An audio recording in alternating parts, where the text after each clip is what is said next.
Welcome to the Bipolar Buzz podcast, where we slice stigma surrounding mental illness one episode at a time, and we give others courage to do the same. I am your host, Lay, a wife, mom, daughter, sister, coworker, and friend who also lives with bipolar 1 disorder. So, without further ado, let's slay. When I say the words emotional vulnerability, what words, thoughts, emotions, or actions come to your mind?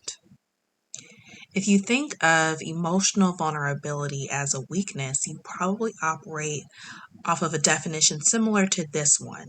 Emotional vulnerability is the feeling of being exposed to emotional hurt.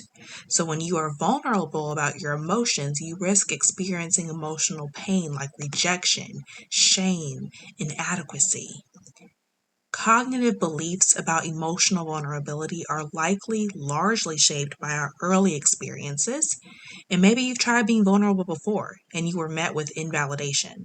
So, this negative frame of reference tells you that the more vulnerable you are, the more weak you are, especially in stressful situations, because when you're stressed, you're likely to respond with intense, unprocessed feelings that might not be the emotions you were truly experiencing. So, if you think about emotional vulnerability this way, exposing your feelings may lead to poor mental health because the person becomes more susceptible to emotional attack or harm. This can lead to poor relationships and poor coping skills, which can worsen mental states. Men in American society often have a harder time with emotional vulnerability compared to women because of the way they are socialized. They are taught to internalize, whereas women are more likely to externalize. Men are taught to suppress and hide their feelings in an effort to be strong. Sadness, in particular, is an emotion that no one likes to display. In fact, when they do, they often find themselves apologizing for the feeling. But emotions extend beyond sadness. Let's talk about the other side of the coin to emotional vulnerability. When you think of it as a strength, you might operate off of this definition. It's a willingness and ability to address and express emotions and to seek and receive emotional support, even when it's uncomfortable, even when it's difficult, even when it's complicated. Notice I didn't say negative because some people even struggle to express positive emotions like happiness too.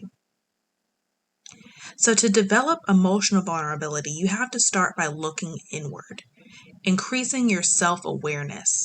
When you become aware of your own emotions, you increase your ability to self regulate. Together, these skills can decrease your anxiety and increase your level of self acceptance. So, your empathy and resilience will also likely improve because allowing yourself to feel helps you understand others' emotions better. And when you learn to work through how you feel, you can overcome even the hard feelings. Vulnerability with other people builds trust, which is foundational to maintaining healthy relationships. Good support improves your mental health. So, if emotional vulnerability is something you want to improve, it'll surely take practice. Practice with yourself first. Write your thoughts down in a journal and exercise some self compassion by being gentle with all the feelings. Next, you can try sharing with a trusted friend or family member. The idea is just to give a voice to your emotions. Call them for what they are. And if you're unsure how to do this, you don't know where to start, therapy can help. Or if you're not comfortable with that, you're not ready for that, watching educational videos or reading self-help books are other great places to go for guidance. Remember to be patient. Your feelings, even the hard ones, are valid.